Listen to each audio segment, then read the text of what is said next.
Well, good morning from Southern California, from the desert outside Los Angeles, near Palm Springs, California. And good afternoon to the rest of the states, and good evening to Europe and Africa. I really appreciate you being here. This is our 11th meeting of the ongoing Wisdom of the Soul class, and I'm really enjoying it. I think about it all week long. What are we going to talk about this week? And of course, this is such an expansive field. There's so much here that the challenge to me is taking what is really multidimensional and laying it out in some sort of order, as if that could be done. But that's what we have to do.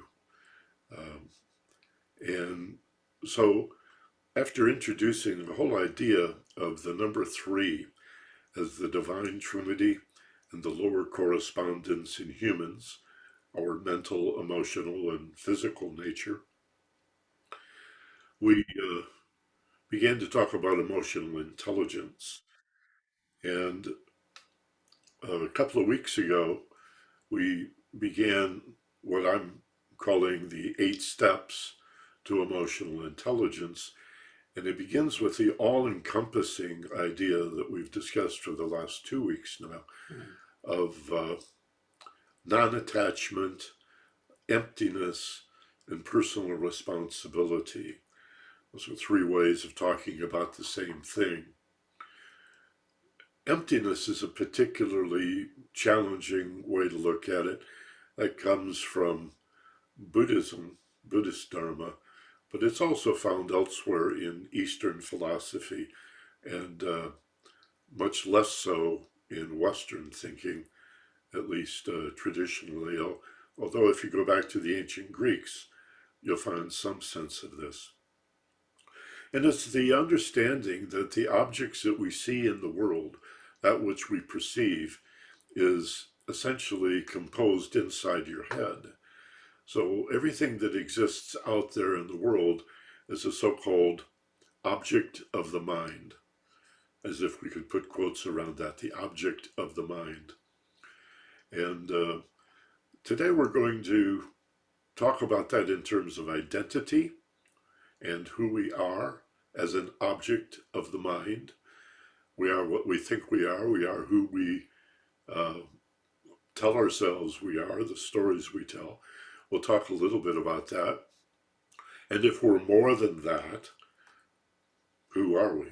What remains if we begin to shed these false senses of who we are? And then we'll talk a little bit more about emotional intelligence and the relationship of emotions to thoughts, and how emotions essentially are the force behind the energy of the thought that drives ideation into manifestation. Those are big words, but it's not that complicated of a process. It's important to get the order, mental, emotional, physical, to get that order down, that lower correspondence of the Trinity. And let's begin with a meditation, okay? So get in your meditation positions, get comfortable, sit back, sit up. The idea is to be sitting erect, straight, but balanced with no tension whatsoever in your body. So shoulders back, open up that rib cage. You may wish to lift your chin just a little bit. Close your eyes if you haven't already. Feel your feet flat on the floor. Bring your awareness into your body. Move your awareness to your core, behind your navel, in your solar plexus. Find your center of gravity. And feel yourself in your body.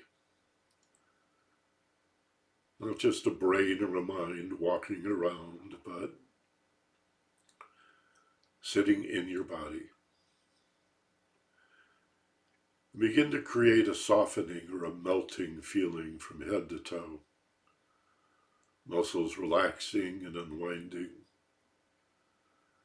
Create and sense a letting go feeling.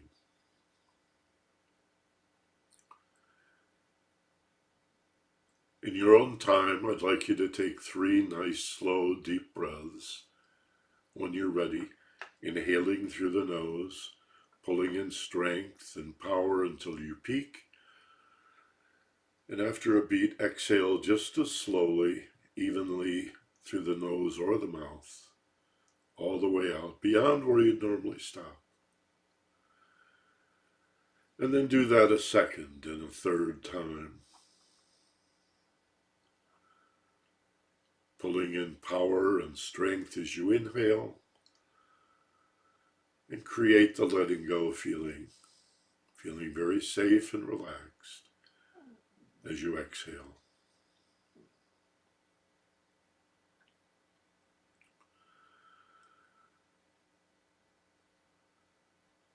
Then turn your breathing over to autopilot, so to speak. Your body, of course, will breathe involuntarily, and allow that to happen.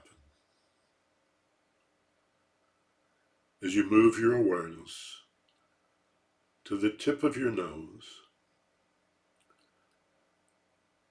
and then to the bottom of the nose, along that ridgeline of cartilage between the nostrils. And imagine setting up camp, like set up a little mini beach chair, if you will, as if you were a pinpoint of awareness, lounging in the space between your nostrils.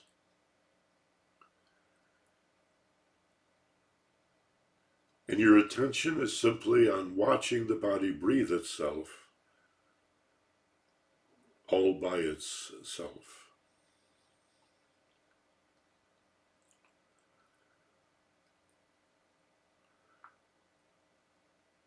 Knowing that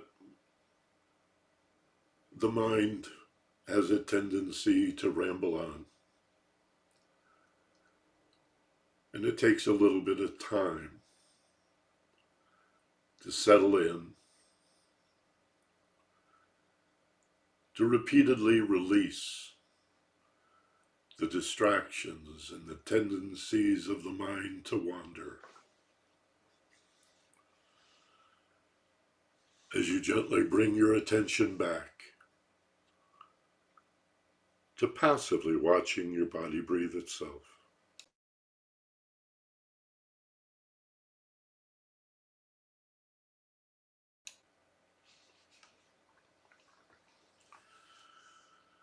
You could, of course, hold your breath for a moment or two. You could pant or breathe quickly at any point. You could intervene and be in charge of your breathing. But the point is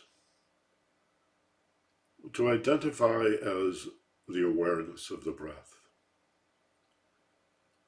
not the breather, but the witness.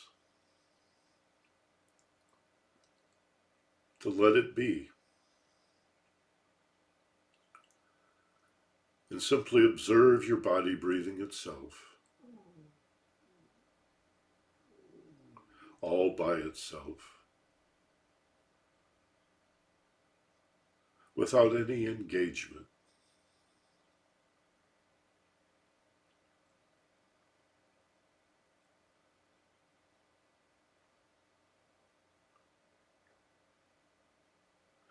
To be interested, and begin simply by identifying which is the in-breath and which is the out-breath.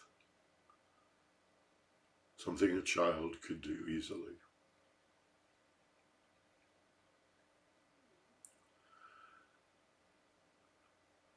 Notice the period.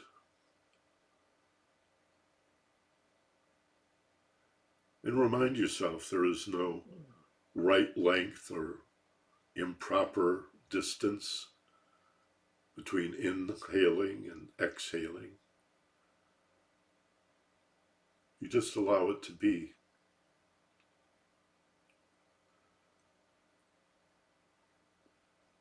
It may change.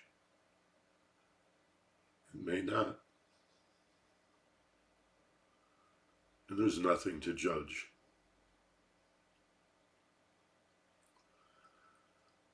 Notice the depth of the breath. It may be deeper or more shallow than you might have expected. But it matters not. There's nothing to judge. Simply watch. Just watch.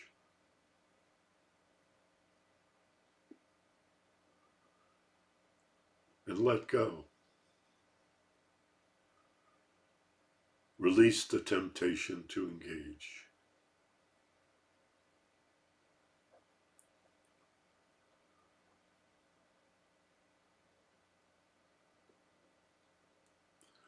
Beyond watching and identifying the in-breath and the out-breath, consider that these are not two separate things, but a continuous cycle.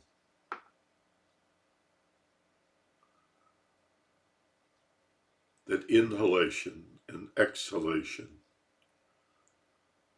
are not separate, but one whole.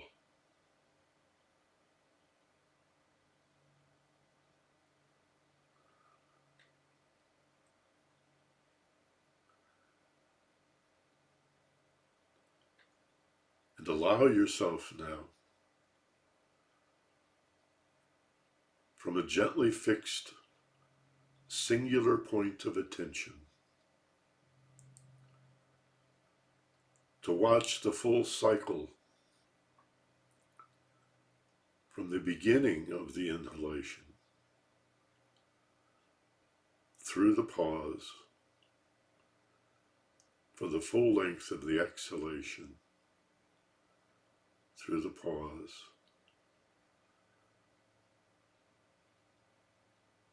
Instead of back and forth,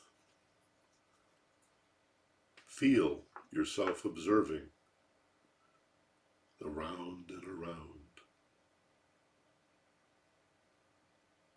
of your body gently breathing itself.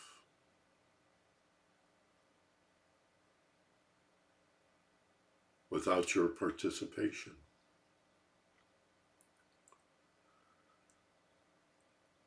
Free from any need to judge.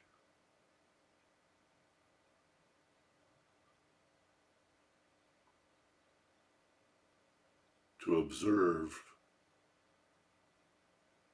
your breathing just as it is.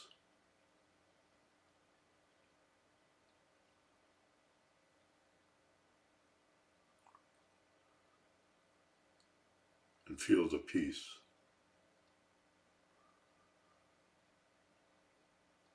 The serenity.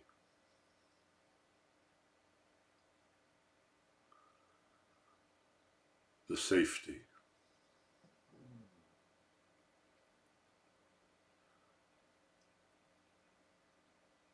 The self-care.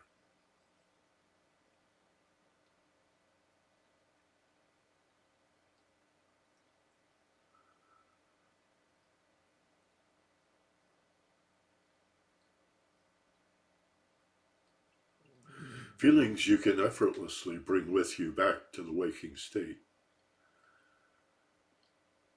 Normally, I'd suggest you count yourself out 1 to 3.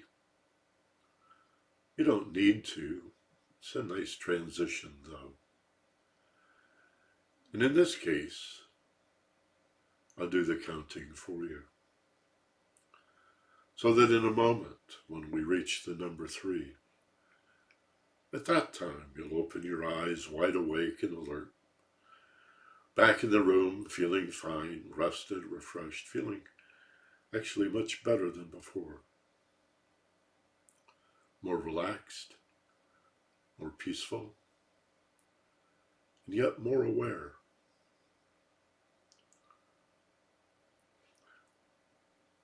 The enhanced awareness that promotes insight and understanding.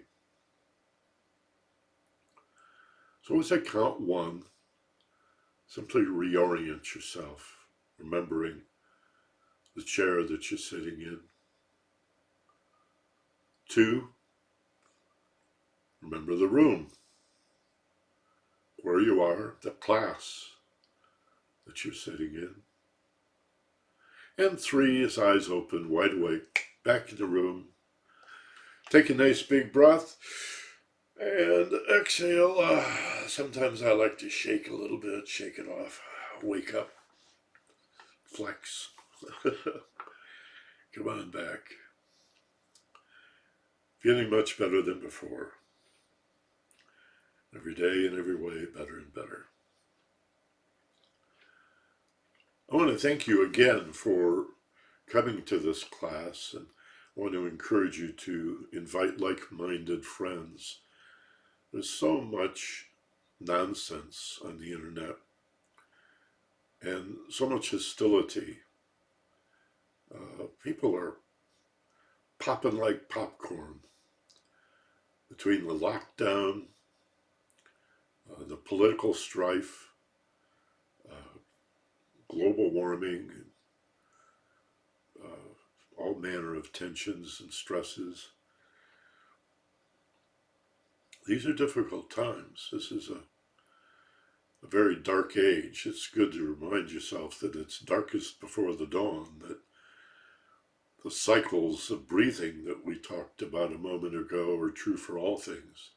Everything cycles around. Remember that Beatles song? I got to admit it's getting better, and then the refrain is, well, it can't get any worse. So it's got to get better. And when you're sailing along and things are really good, it's a good time to remind yourself of the same thing. Something's going to need your attention. Something's going to break. Someone's going to disappoint you. You can count on it. Stuff happens, right? And it goes around and around. And then there's, as it says in, I think, the Old Testament, there are wheels within wheels. Cycles within cycles. Shorter cycles, very rapid cycles, very long periods as well. But it's always around. Everything moves. Remember, spirit is energy, right? There's only energy or spirit and matter, the material world. Einstein put an equal sign between the two. So everything is energy. From a spiritual point of view, everything is spirit. From the Latin meaning breath. So the breath goes round and round. The spirit goes round. All energy goes round. I mentioned this last week. I said, look at the weather map. High pressure areas move in big cycles in one direction. Low pressure, big, hundreds of miles across, circling in the other direction. Tornadoes and hurricanes spin, don't they? Water can't seem to go down the drain without rotating in one direction or another. The Earth spins on its axis, the moon around the Earth and the moon around the sun and the galaxy spin. There are no straight lines. It's just energy spirals. And it has a third dimension. It's not just cyclic. A spiral goes up, a spiral goes down. You need to keep that in mind when you look at your life and wonder, well, why now? Why is this happening now? Allow for it. Change. Isn't that at the root of so much of our stress? so much of our anxiety, so much of our fear, the inevitability of change. Hopefully growthful, but sometimes there is a back step or two. My wife and I were talking yesterday about 2 steps forward, 1 step back is still 1 step forward. You know, we have to learn to be better agents of change. I want to pick up where we left off last week in talking about emptiness and personal responsibility and non-attachment. 3 concepts that are really about the same thing, which is understanding, let's start with personal responsibility, that you play a role in everything that happens to you by the way in which you perceive it, what you make of it, how you look at it, your attitude. 2 or more people in a similar situation would most likely have very different responses, very different feelings. So the idea of objectivity, which as a journalist I was trained in, is really nonsense. There's really very little that is objective. I'll allow for some sense of objectivity, just as I would allow for some sense of the absolute. There are such things. But we mostly live in a world of relative truth and subjectivity rather than objectivity. So let's say the absolute exists, the objective exists, but most of what we experience is very subjective and quite relative. So we have to recognize the way in which the role that we play in our perception of what it is that happens to us. And speaking about emotional intelligence, which is where we're at in this course now, it's a great place to begin to say, well, instead of thinking that so-and-so made me angry, something we can all relate to, well, of course they made me angry. That was such an insulting or cruel or simply thoughtless thing to say. And if it hadn't been said, I wouldn't feel this way. So obviously they made me angry. Well, there's a great quote. I used to have it hanging on the wall in my office, actually, by Eleanor Roosevelt that says, no one can make you feel inferior without your consent. Well, that's true for all of your emotions. No one can make you angry without your consent. No. You have to ponder that for a minute. What does that mean? It means you have to agree to the insult. You have to agree to the offense, or at least be confused by it. So if someone says to me, Michael, you are a moron, you're a complete idiot, everything you've been saying is absolute nonsense. If they could be specific, I might pay attention and listen to their specific criticism or analysis. But as a general slam, I'm old enough and experienced enough to know that I'm not a moron. I'm not an idiot. I'm certainly not the smartest person you'll ever meet, or the wisest. There's more that I don't know than I do. I think that's what wisdom is an awareness of what you do not know. That's wisdom. Only the fool believes that he or she knows a great deal. Sort of Socratic, that whole idea, Socratic wisdom. And so if an insult hurts, it's because I'm at the very least confused. Or maybe, more likely, it reaffirms or underscores my own self-doubt, my fear of inadequacy. But instead of taking ownership of the fact that I didn't know how smart I was, or whether I was really smart or good or meritorious or deserving or a nice person or whatever. That insult just underscores my belief, but I blame them for making me feel this way. Emotions are a response. This needs to be repeated. I've been teaching this 40 years, and it's still new.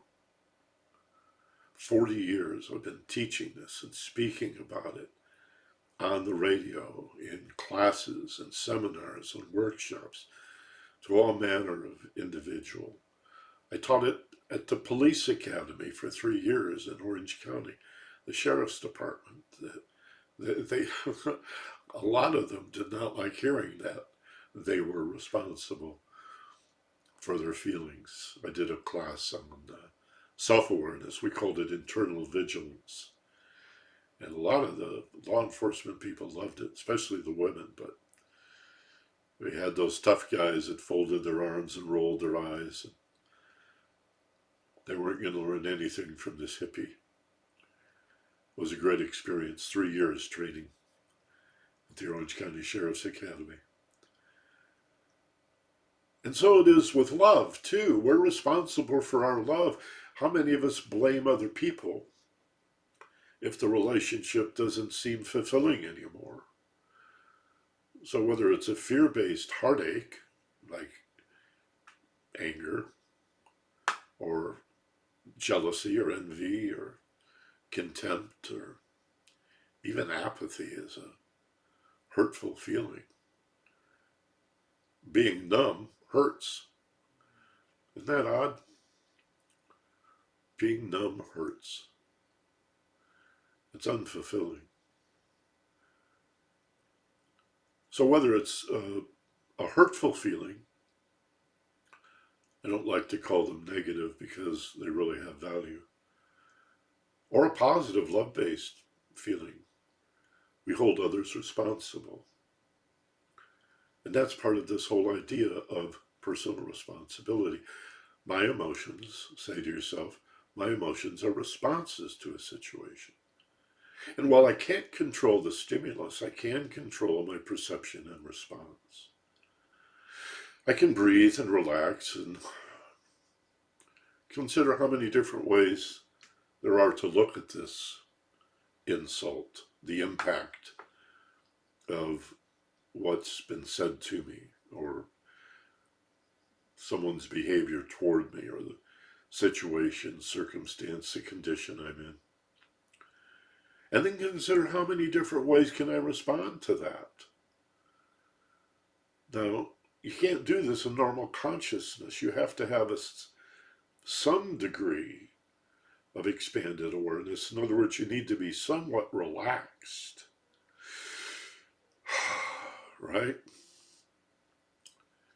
In order to substitute for that reflexive, emotions are very contagious. So if somebody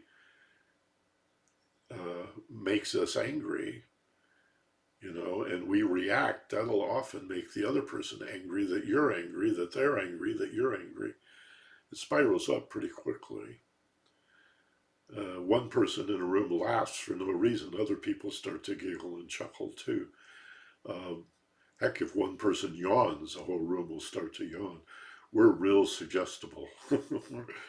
Emotions and even thoughts are very contagious, very sticky, especially the negative ones. Negative thoughts and hurtful feelings are much stickier than the positive ones. We'll talk about that more in the future. So to be responsible for your feelings is a good place to begin to be responsible for everything in your life, even that which has been done to you, even big overwhelming things like global warming, a march toward fascism, and all the gross injustices of the world, from war to homelessness and poverty and hunger and eco collapse. And those are all our problems. You can't let those be other people's problems, but not yours. And while that may seem overwhelming, the idea of taking ownership or responsibility, the ability to choose a response, how you look at it and how you respond. Between stimulus and response is perception. So stimulus, perception, response. You can't control the stimulus very often. Sometimes you can influence it. Sometimes you can be persuasive. Some people resort to threats or ultimatums. But I'm saying instead, just back off, understand how little influence we have over what's being done to us, the stimulus, and recognize the huge, unlimited, unbounded opportunities we have to choose our perspective, our attitudes, how we're going to look at it, how we're going to frame it. And then, how many different ways can I respond? I've said this before, but it's been a few weeks. Let me say it again. In thinking about the choices I have, I bring to mind 4 key choices. I call this the Choices Chant. And you may want to jot this down. I find it to be pretty handy. The first is, I have choices. That seems simple enough, but it can have a very profound effect when we feel victimized and helpless and done to and at effect in our lives. Wait a minute, I have choices. Number 2, my choices are in these 2 areas that I've just mentioned, how I look at things and how I respond to them. That's big. You know, why do we keep struggling with the stimulus and controlling other people and threatening them and shouting back and making these ultimatums? You know, if you don't do this, I'll do that, and you'll be sorry, and give it up. You can't control the weather, but you can look out the window. You can remember weather in the past. You can account for it. You can dress for it. I think I'll carry an umbrella today, right? And so it is with so many other things. I have choices. Number 2, I'm sorry, I got out of order here, but it doesn't matter. I'll reverse the order a little. I have choices. Number 2, my choices are in the area of perception and response. Number 3, which I normally say number 2, there are always more choices than are immediately apparent. Oh, that's a good one. Usually our choices are limited to 2, this or that. We're very binary thinkers. And I don't want to get into a sidetrack on why that is so. Has to do with survival and the fight or flight response. Are you with me or against me? Are you a good guy or a bad guy? We don't know the middle way, especially when we're stressed and anxious. All the permutations and variations and combinations seem to go out the window. But if there's a 3rd way, there's a 4th. And if there's 4, there's a 5th and a 6th and a 7th alternative, right? An option, another way of looking at things. Choice. There are always more choices than are immediately apparent. So I have choices. My choices are in my perception and my response. And there are always more choices than are immediately apparent. And then number 4 is, I'm going to choose my outlook, my perspective, and my response based on the greatest good for the greatest number. It's not you or me, it's you and me. All right? I have choices. Well, that's a great mantra for you today. You don't need Sanskrit mantras. You can do a mantra in English. I have choices. I have choices. Wow. Yeah, but I have choices. Yeah, well, what if so and so? It's okay. I have choices. You know, I like to say even the matador doesn't take the bull by the horns. Sidestep. Let it blow by you. Take a breath and relax. Roll with it. Very Taoist kind of thing. Resist nothing. Right? It makes for such a peaceful countenance. And remember, it's our stress and our anxiety that limit our choices, that shatter awareness and understanding, not to mention insight, realization. So by recognizing and affirming that we have choices, we even have more choices than are immediately apparent in these two areas, how we look at it and how we respond. And of course, we want to do this for the greater good. Don't be selfish about it. That creates the peace of mind and the equanimity and the love that is awareness, expanded awareness. And so now we've created this nice upward spiral of relaxation, creating insight and understanding, which is a big relief. And so we relax even more, and we understand even more and relax even more. This is peace and understanding, love and understanding, right? This is what love really is, not just some warm affection or affinity that we have. It's consciousness promoted by relaxation. You have to calm that amygdala. You have to tranquilize. you have to persuade the amygdala in your brain. Don't control the world, control yourself. Manage yourself, right? So that's personal responsibility. Now, emptiness and non-attachment go hand in hand with this whole idea. If you don't have to manage the world, you don't have to reach out and get a grip. You don't have to attach to a particular outcome. So much of our stress that shatters awareness and makes us stupid and makes our life ever more difficult comes from our desire to control the world, to attach. Particularly when we talk about attachment, we really need to begin with the idea of being attached to or holding on to a specific outcome or desire that looks and feels and sounds and tastes and smells like we wanted it to. And that's where the suffering comes from, your need for things to be other than they actually are. So I go to my garden and I plant tomatoes, and I'm under the impression I'm going to get these big, red, juicy, delicious beefsteak tomatoes. And what I get are these smaller plum-shaped tomatoes. And I'm disappointed. Or I get cherry tomatoes. I'm even more disappointed. I didn't want these little tomatoes. You got tomatoes, be happy with the tomatoes.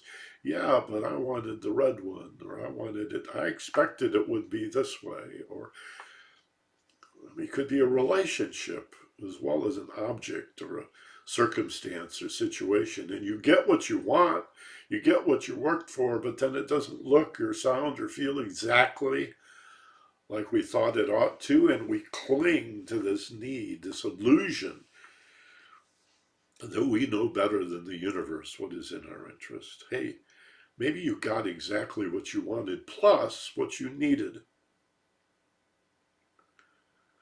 That's the attitude I'd have you consider. And when you attach to an outcome and you get it, but it's not exactly what you had in mind, maybe it's what you wanted plus blended with exactly what you need, exactly when you need it. However you look at that, as the dictates of the soul, as your karma, as destiny, fate, providence, or God in its ultimate wisdom, The belief system is not important to me. It's just something for you to consider. And recognize beyond that consideration that if you weren't so firmly attached, so insistent on your outcomes looking exactly like you expected them to or intended them to, that you wouldn't suffer so much. There'd be far less suffering, discontent, dissatisfaction, unhappiness, if you would just sort of roll with it a little bit. Just take a breath and relax. Hey, I got what I wanted. I got part of what I wanted. And even if I didn't get what I wanted, by letting go of that desire nature, you release the suffering that it generated.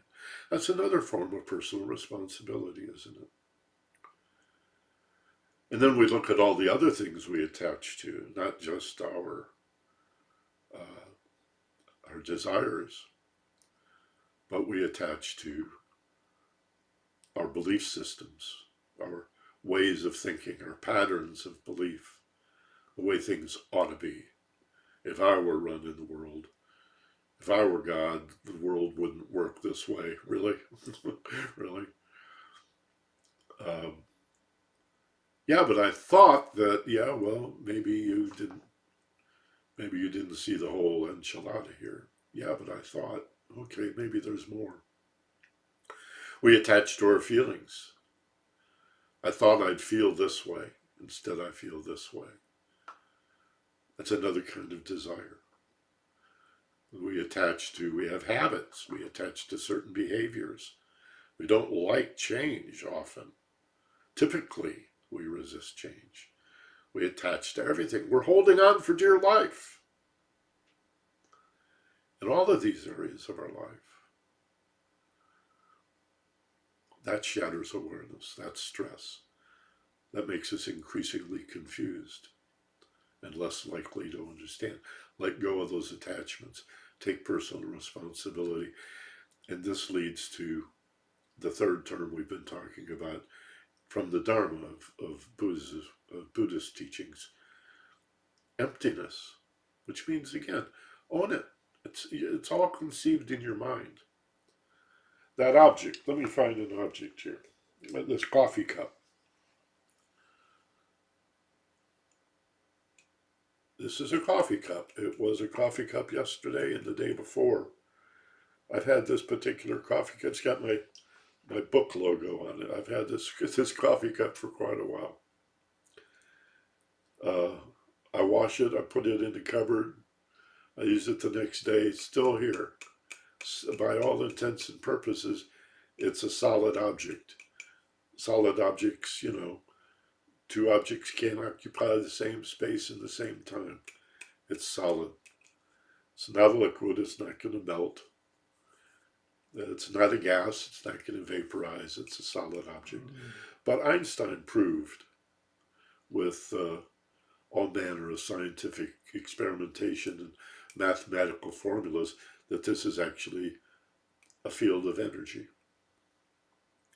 And that the particles that comprise this object are less dense than a snowstorm.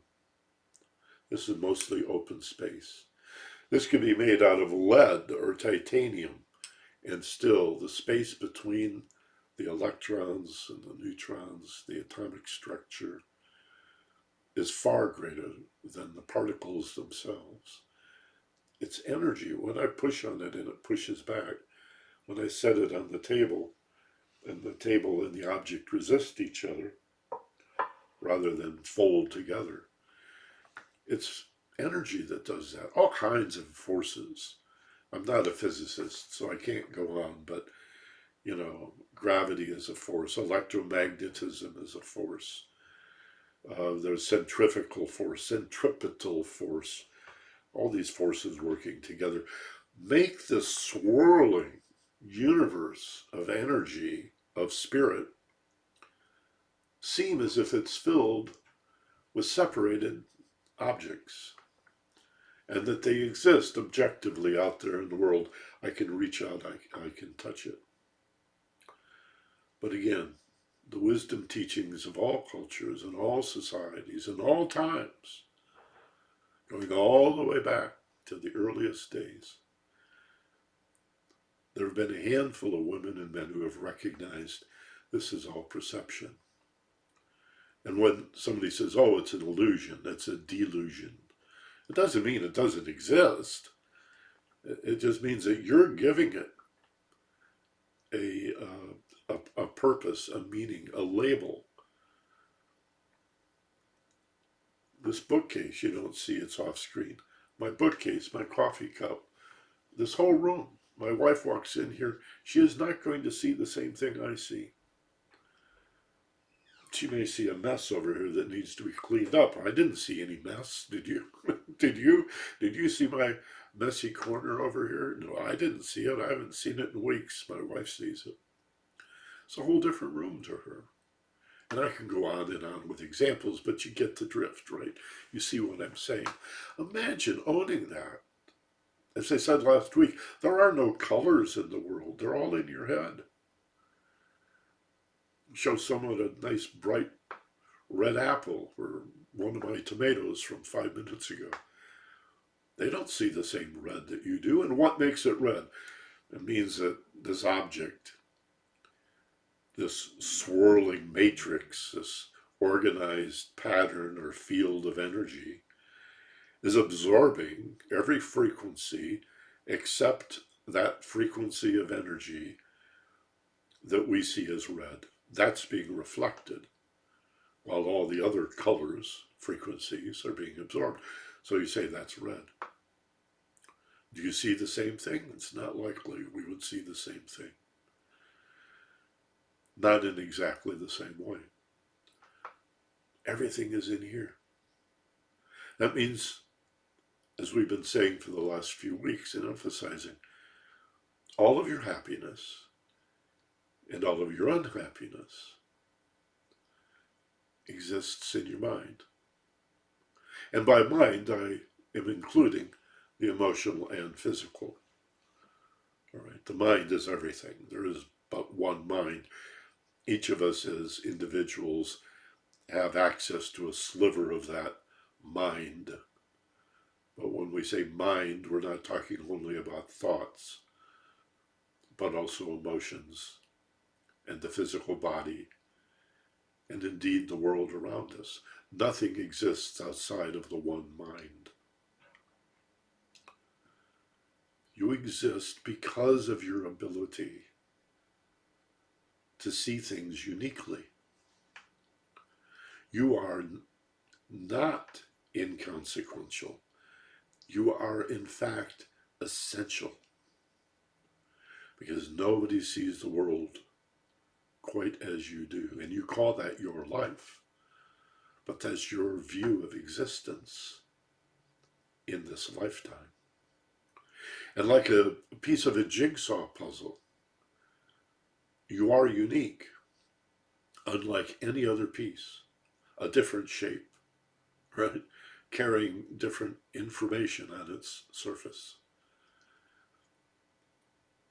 No other piece exactly like you, and yet part of a whole. It's not, am I part of the one life? Am I the one life? Am I part of all that is? Do we all share a common source? Yes. And are we unique individuals with our own DNA and fingerprints? Yes. It's not an either or. It's paradoxical, the one in the many, this is called unity and diversity. It's paradoxical, but it's also true, and made possible by a central element, which is consciousness, the magnetic nature of love, which allows the one to express itself in this multiplicity of forms without being diminished in any way. It's pretty far out, if you think about it. The one creates the many without being diminished, or arguably even affected. And further, the one needs the many to know itself. That's your job. You're part of the one life, discovering and expressing its magnificence and its glory. That's what you're here to do. And if I were to add to that simply, because these are pretty profound concepts, to redeem ignorance to understanding, to redeem using love, fear to love. Again, love as consciousness, as awareness that expands and accelerates and elevates and amplifies as we relax and stop struggling with this world that we think is being done to us. And how much of our conversation and how many of our relationships center around our appeals for sympathy about how we've been wronged and what's being done to us. Sorry, Michael, I don't mean to be rude, but that's our 5-minute warning. Thank you. I appreciate that. That's emptiness. Emptiness is actually fulfillment.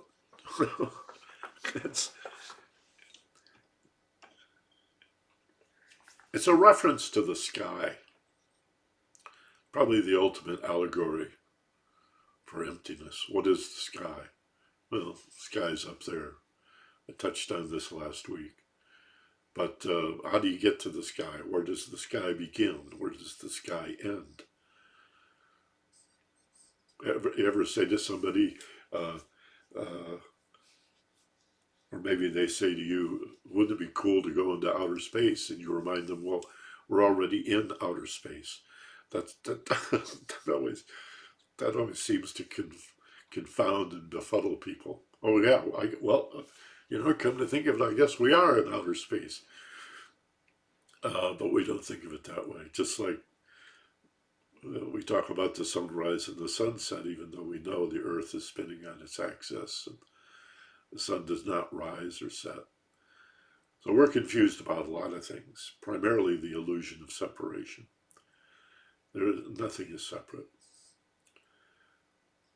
And that includes your identity. That's the point I wanted to make today. To expand from where we were last week to, I am not this, I'm not, let me put it this way. I am not only this separate being, this awareness in this body. I can empathize. To the extent that I understand myself anyway, I can recognize how another is feeling and what they may be thinking and what they're going through. And I can be there for them with loving kindness and compassion in remarkable ways, especially when I'm no longer concerned about my separated self and the I, me, mine, and the desires that creates all the suffering. Next week I want to talk more about the emotional nature of things and a little more about personal responsibility. And how about this? How do we discern the meaning and significance of an emotion? And I'll give you a clue. Thinking about how we feel is of little consequence. You cannot understand your emotions in any meaningful way with thought. So what do? How do we process a feeling? How do we come to understand it? How do we recognize what it signifies? Is it an alert? Is it trying to get our attention, to send us a message? What are these feelings for? What are positive feelings? What are so-called negative feelings? And if negative feelings have value, as I said earlier, maybe we shouldn't call them negative, but simply the hurtful feelings. So that's on deck for next week. So let's have some questions and some conversation. Oh, and let me also tell you, I meant to say this at the top of the show and or the class, and I sort of spaced it out. I've discovered an app you may want to check out. I think it's very cool. It certainly meets my needs beyond anything that Twitter or Facebook or Instagram or LinkedIn or Tumblr or any of the others. I have to do all of that to promote my radio show. But this is an audio platform. It's not like Clubhouse where everybody talks at the same time and you need a moderator and it's all real time. You're allowed with this new social, it's 4 years old, it's not all that new, this social app called Swell, Swell, to follow an individual, their particular channel, in a given category. Ours would be philosophy, spirituality, and well-being. You're allowed up to 3 categories. My channel is at Ageless Wisdom, just like my Twitter handle, at Ageless Wisdom. And if you download this app from a site called swell.life, the domain is not .com or .org, but .life, L-I-F-E, life. Swell Life, swell.life. Go to that website with your computer and or just go to the App Store and get the Swell app. And like any other app on your phone, you open it, search for at Ageless Wisdom, and you can leave audio messages, threads up to 5 minutes to me, and I'll reply. I may or may not, it's likely I will, and to others in the thread. I've already got 8 or 10 followers, and I just started this the day before yesterday. I don't know where they are. They're from all over the world, but wow, what a high quality of conversation that we've engaged in. It's very thoughtful, very meaningful, and in that way, very unlike any other social media I've ever found. And you get to hear people's voices. It communicates so much. So I want to invite you. It's the closest thing to the old telephone talk show.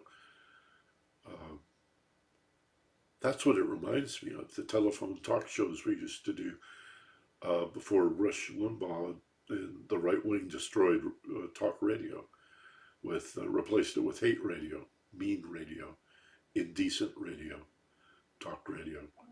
It used to be wonderful. If you're old enough to remember telephone talk shows, they were great. So check out the website swell.life. Get the Swell app and join us at Ageless Wisdom. It'll be fun. Get to talk to each other and to me and leave thoughtful posts. Think about what you're going to say before you say it. Although you can delete a message, it's like recording your answering machine, you know. You may have to do it a couple of times. So I'm glad I remembered to mention that. Hannah, do we have some questions for today? Not in the chat box as of yet. Does anybody want to jump in with something? Yeah, please do. Just often we ask you to raise a hand or type it in the chat box, but if none of you are, if there's not more than one of you, just unmute yourself and speak up. Engagement, I think, is important. And Pamela has clapping sign. Did you mean to raise your hand, Pamela? she's Yeah, raising. and I also put it in the chat. Oh, let me double check then. I don't see anything. So why don't you go ahead? What? Just read whatever you wrote in the chat. Okay, I put there. I had doing my reading. It is come up to me between stimulus and response. There is a space in between that. So how wide or how long is this space between stimulus and response? That's up to you. Okay. So is that space is considered as our power to choose to respond? Yes, to choose how we look at it Mm-hmm. and which response we will initiate, rather than act reflexively without thought. We could do something sort of radical and crazy. We could actually think and feel about our behavior before we initiate it. Okay.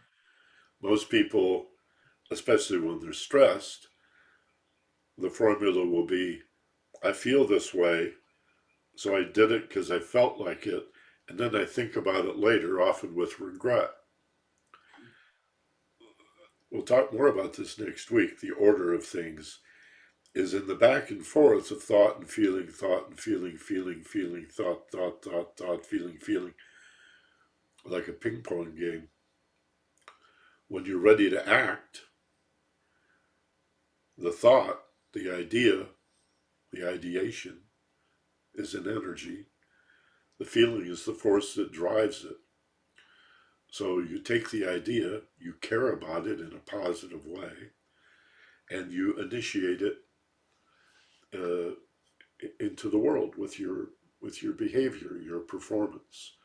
That's the formula for creating form. That's how you manifest a particular intention. The thought driven into form by the emotion. So it's mental, emotional, and physical. When we talk about stimulus and response, it's similar. It's relaxation that opens, Pamela, Mm-hmm.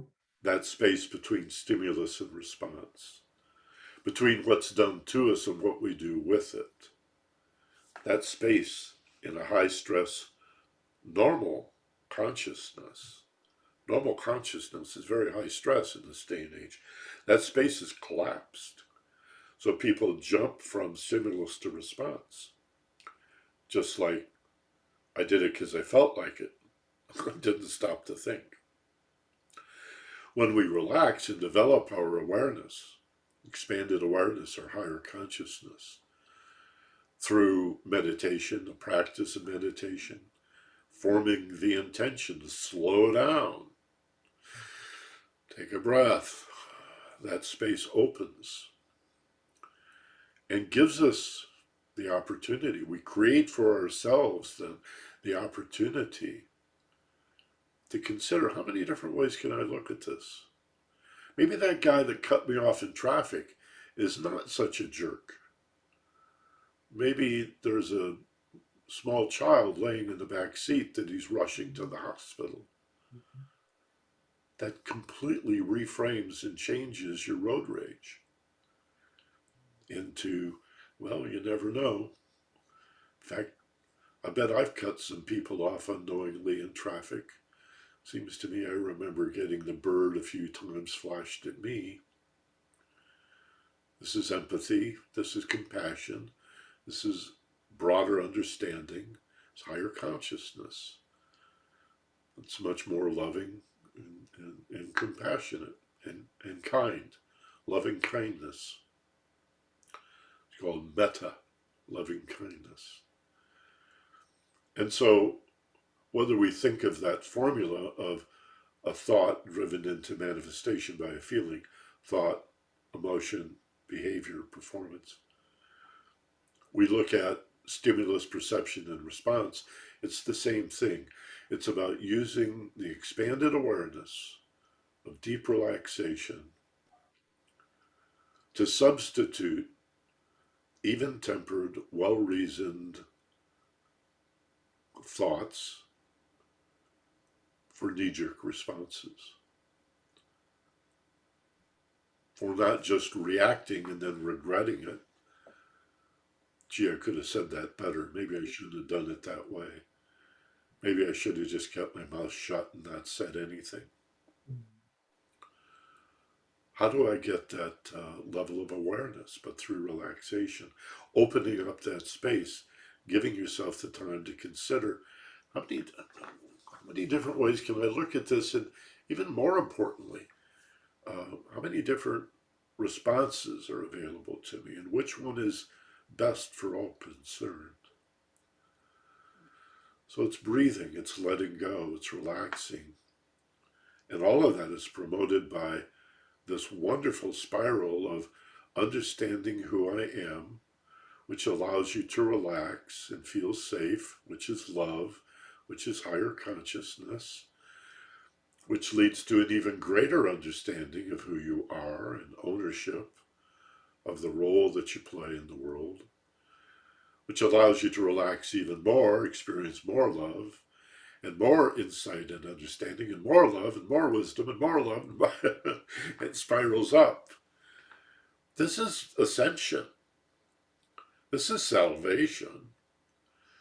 It's not making sure your soul doesn't burn in hell for all times, although that's the belief system that many people have. You're either heaven bound or hell bound.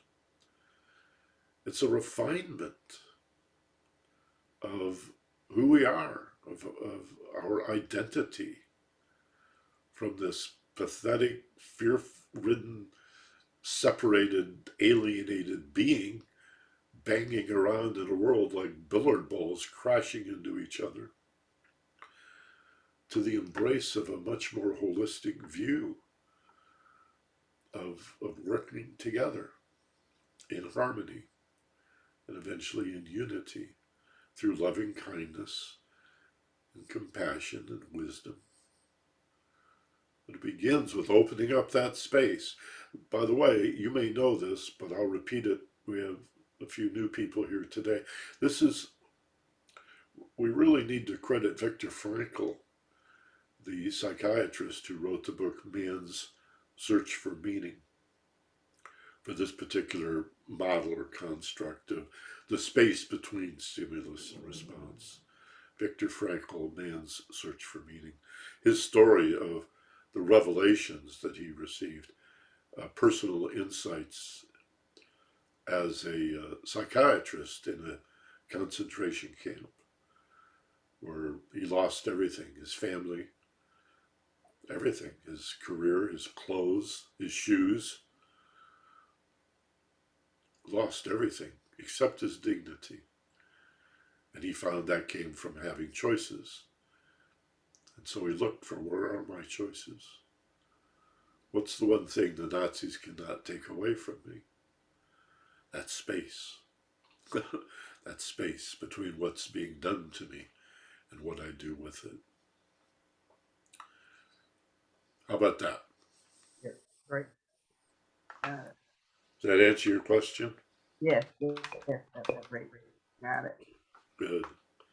Thanks for asking. Anyone else want to speak up? There's no bad questions. Well, I was finding it interesting how that the levels or the depth of self-awareness can ebb and flow. You know, just in the daily walk and all the different stimulus, and you know, you've got your mind focused on certain things, and you know, it's easy to get on autopilot, you know, instead of fully analyzing and stepping back from that knee-jerk reaction sometimes. So I think there's certain keys, you know, like I'm not quick to anger, you know, I don't react, but in a fast way. But so there's certain barriers there, but I guess depending on the topic, how aware are you in any given moment of the day? That's the depths of how aware you are. I think just ebbs and flows naturally. It's interesting. Yeah, interesting indeed. I'm not finding you in the gallery. Who is this speaking? This is Eric. Hey, Eric Martin. Eric. Yeah, I designed your book. Of course. Eric is a wonderful graphic artist. I didn't recognize your voice. Thank you for being here.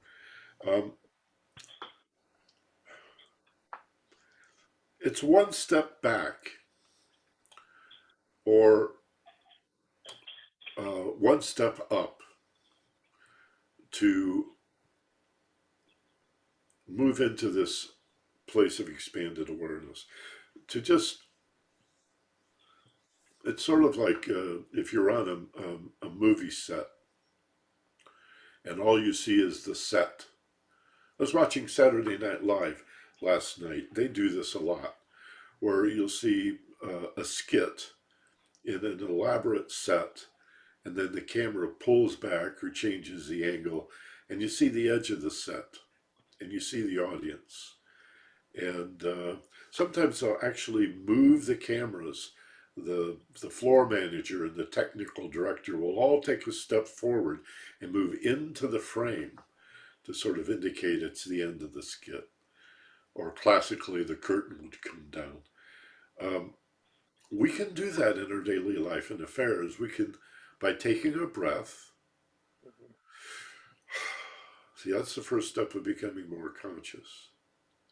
It's just to take a breath and let go. What are we letting go of? Everything that we've attached to, that we're holding on to for dear life. Our belief we have to manage the world and watch out for this and be aware of that and make sure this doesn't happen, and you better assert yourself over here because life doesn't know what it's doing. You've got to control the whole universe. Sometimes it feels like we've got to literally carry tension in our body to keep our body parts from flying off in all directions. Like everybody's holding on for dear life. We're holding on to this illusion. We see the set, we see the players, we think it's real.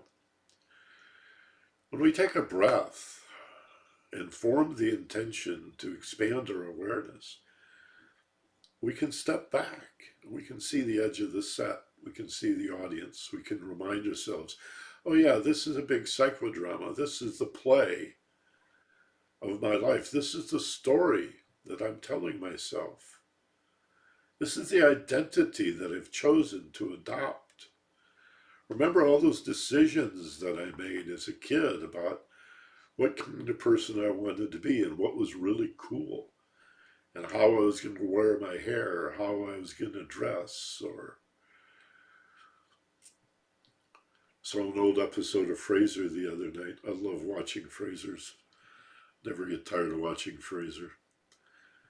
And his kids now in this episode was like 13 or 14, and he flies cross country to visit Frasier, and he shows up all goth.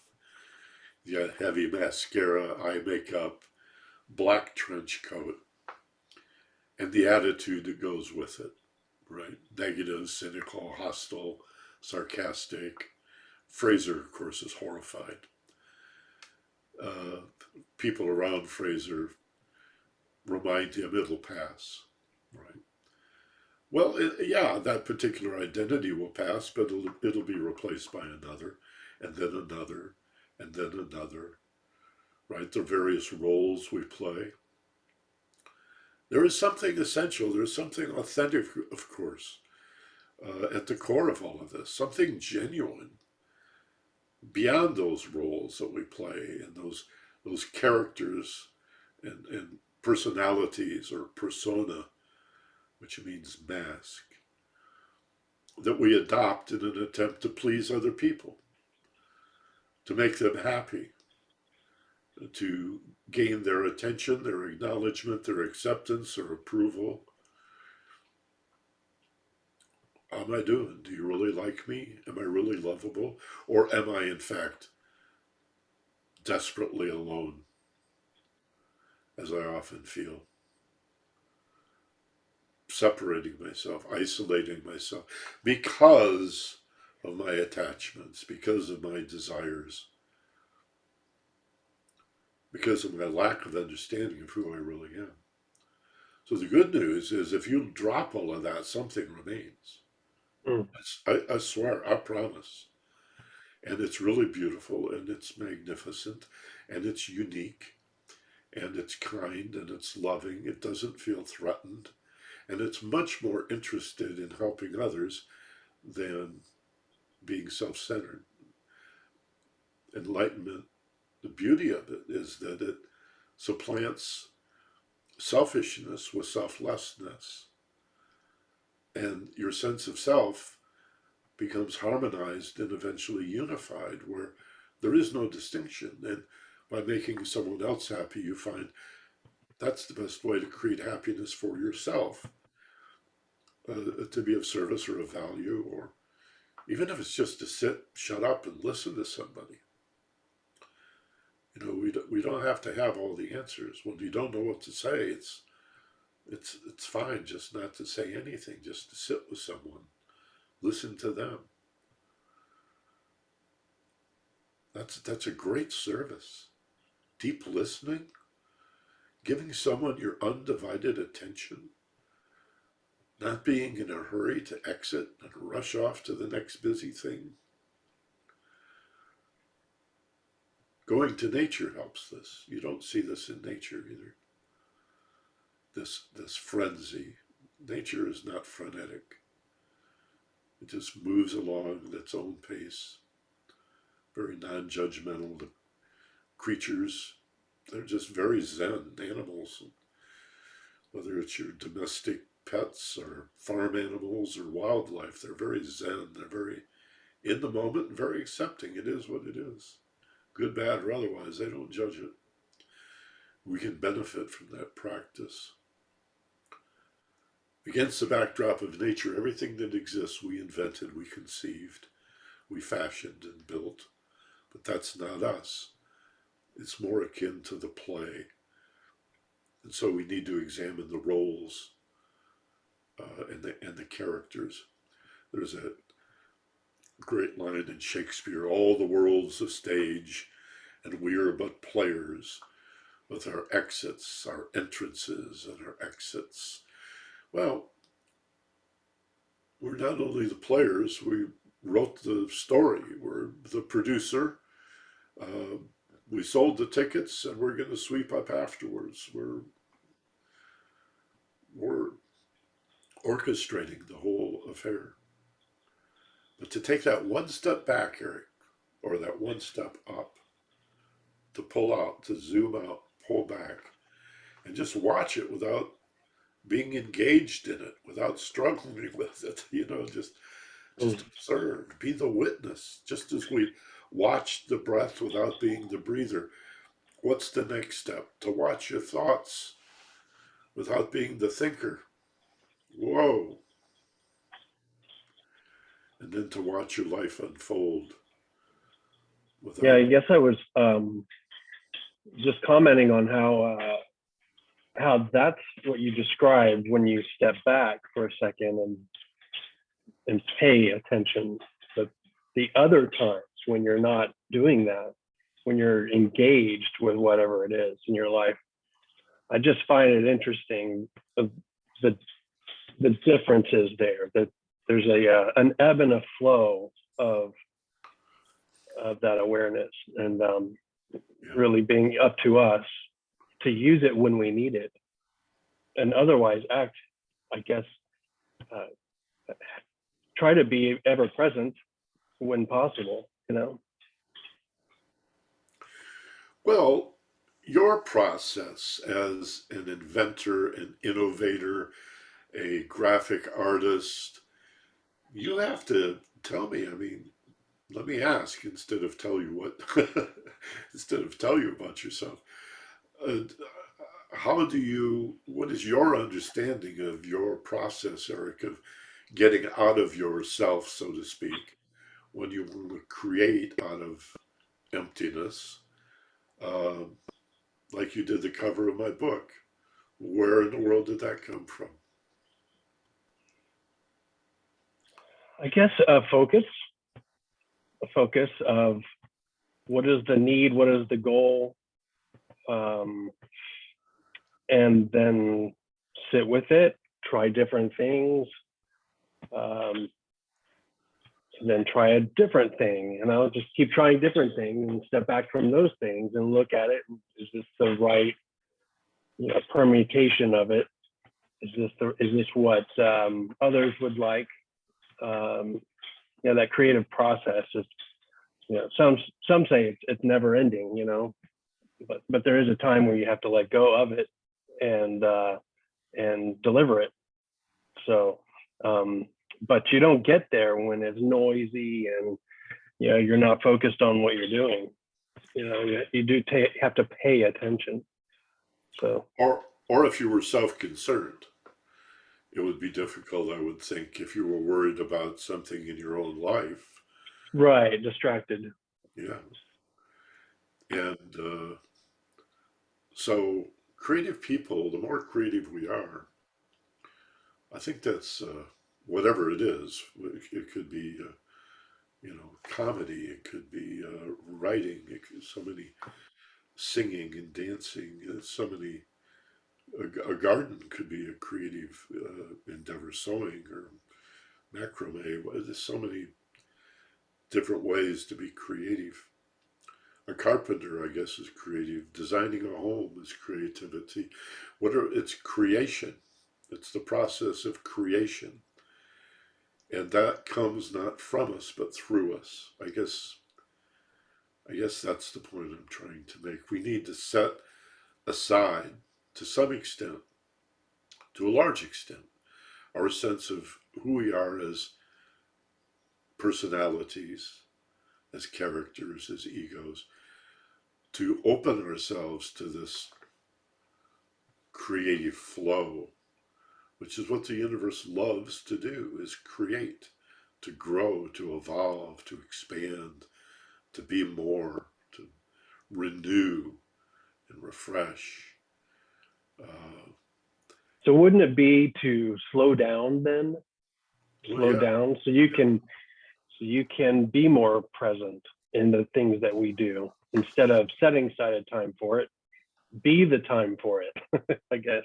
Yes, that's very Zen. That's exactly right. Yeah. And practically speaking, it begins with a breath and a letting go. That's what meditation is. It's closing your eyes, it's taking a breath, which means you're not in danger. When you take a deep breath, you're telling the brain, I'm not in danger. Look. And then the letting go. So there's 3 messages that I'm not in danger. My eyes are closed, my breathing is slow and deep, and my muscles are becoming flaccid. And so how much danger could I be in? And the brain goes, oh, okay, well, we can set all of these concerns about survival aside, and then we blossom, we open, and become much more creative, and the world becomes a much more harmonious place. The struggle, the fears that we need to constantly micromanage our lives, just all falls away, and you flow. Mm-hmm. I got just a couple more minutes. Thank you, Eric. Love the fact that you're able to. Thank you, Michael. It's great. Taking the time out of the day. It's great to see everybody here, and good to see you again. Thank you. Likewise. My love to Giselle's too.